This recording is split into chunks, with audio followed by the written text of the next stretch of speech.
Welcome in to the Fun Astrology Podcast for Saturday. I'm going to call an audible here and do something different from what I said yesterday.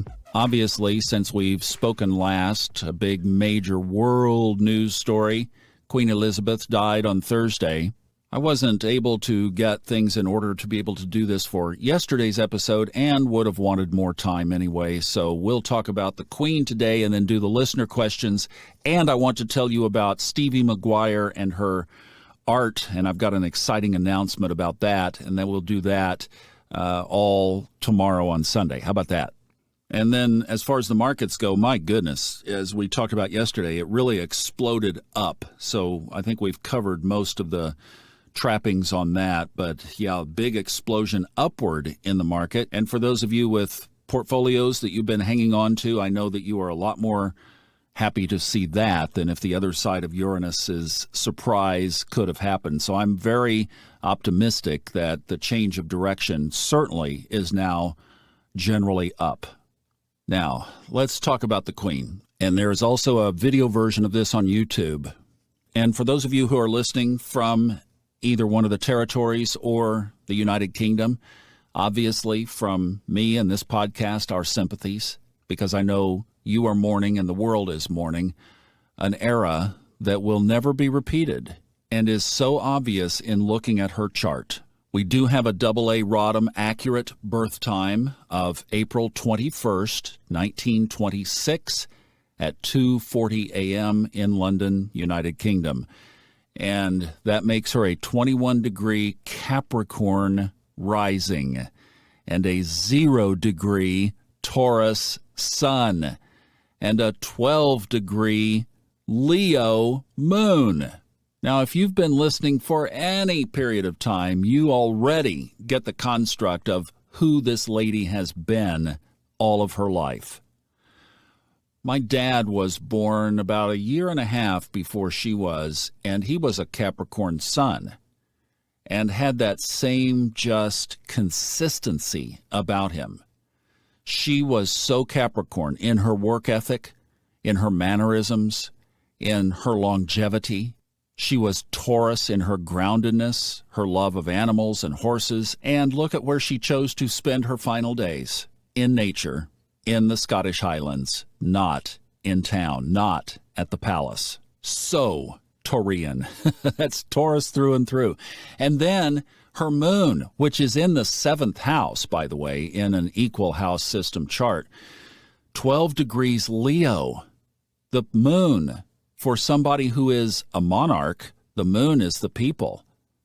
The 7th house is the relationship area. She had a royal relationship with her people. She was born into it, and they absolutely loved her. Oh, and there's one other, and this is significant as we look into this deeper. Saturn is in Scorpio at 24 degrees.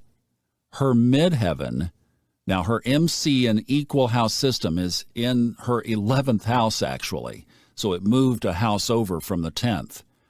So her whole midheaven, her whole career was about the people. But look at that Saturn, 24 degrees out of 30 in Scorpio. She had a deep, long-lasting relationship with the people. And that Saturn midheaven conjunction, 1 degree apart, basically, was right on the cusp of that 11th house. So it was. Her whole career was ignited around this incredible, long-lasting relationship with the people. I guess there's one other that we should mention. Libra is at the cusp of her 10th house. So Libra in the equal house system is the ruler of her career area. And look at how beautiful everything she did, her dress, her style, her mannerisms, everything was just so Libran from that context. So as she put herself out there as the monarch of the United Kingdom, she exhibited all of these classic points in her chart and did them incredibly well. Now, one other aspect as we get set up to move over to her death chart, and that is that Mars was in her first house at 20 degrees 51 minutes, just about a third of a degree away from the cusp of her second house in Aquarius. And just on the other side of that line, so these two are straddling her first house, second house cusp, was Jupiter at 22 degrees Aquarius. So let me say that again. At the end of the first house is Mars, 20 degrees. The line is at 21 degrees, 22 minutes. And then just inside the second house is Jupiter at 22 degrees. Got it? So it's a sandwich right there, right on the end of the first house, beginning of the second house cusp. So then, as we put Thursday afternoon's chart up, that point right there becomes significant, and that's what we're going to talk about first. Now, one question is, what time did she die? I am using a chart with 2:30 p.m. at Ballater, United Kingdom, the address for Balmoral. Now, I chose 2:30, and here's why. Number one, the family announcement on Twitter occurred at 1:30 p.m. Eastern Time. Add 5 hours to that, that's 6:30 p.m. local time. Then we saw later that the Prime Minister was made aware at 4:30 p.m., 2 hours before the public. So you realize that obviously there is a family that has gathered. There is the whole issue of the monarchy. Nothing they do is basically spontaneous. It's all scripted. So the time for her soul to be leaving her body, for them to have the family time, for them to have the monarchy or the royal family time, and then to move the announcement to the Prime Minister, and then to eventually move it out to the public. I'm guessing that 2 hours in between her approximate time of death, probably another 2 hours. And the astrology is just amazing at that time. So it certainly is close enough. So let's look at it. But here's the deal. We need to know exactly. And I know there's the London School of Astrology. Astrologers are going to be going after this answer of what time did she die, because at least that time, I think officially, would be the time of the birth chart of Charles' rule as king. So hopefully all of this will come out. I know there are some really good astrologers that will be trying to find this, but was the moment of her death the beginning of his kingship? I think it is, but certainly could be corrected on that. Maybe he was instilled in the hours before she died. I don't know. These are all things that need to be addressed, but we do need, ultimately, hopefully we'll get an accurate birth chart of the exact time that Charles became king. But remember I just said Mars and Jupiter on the cusp of her first and second house line? When she passed, Saturn, the planet of death, was in retrograde, conjoined right next to the moon at 20 degrees Aquarius, sitting exactly on top of that Mars, right at the end of her first house. Her life could not be more beautifully memorialized by the timing of her death than to say a life well lived in public service culminated with the people and Saturn, her rising sign ruling planet, closing out the first house of her public expression right there. It's almost like turn the lights out, it's time to go. And the moon, the people, were all right there with her at that time of death, either emotionally, spiritually, consciously, not physically, but they were there. This is huge.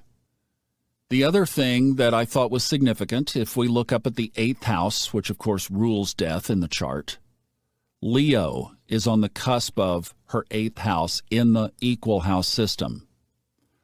The ruler of Leo is the sun. The sun is transiting Virgo.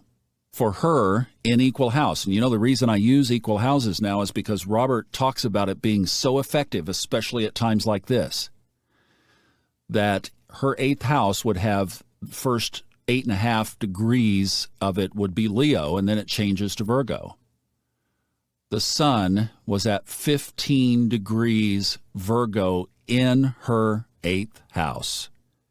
So again, the ruler of her eighth house of death, the sun, was almost at the end of the eighth house. She had lost her mate, her partner, her love, 5 months ago. 2 days before her death, right there, probably not far from the place that she died, she met the new prime minister and once again transitioned the government.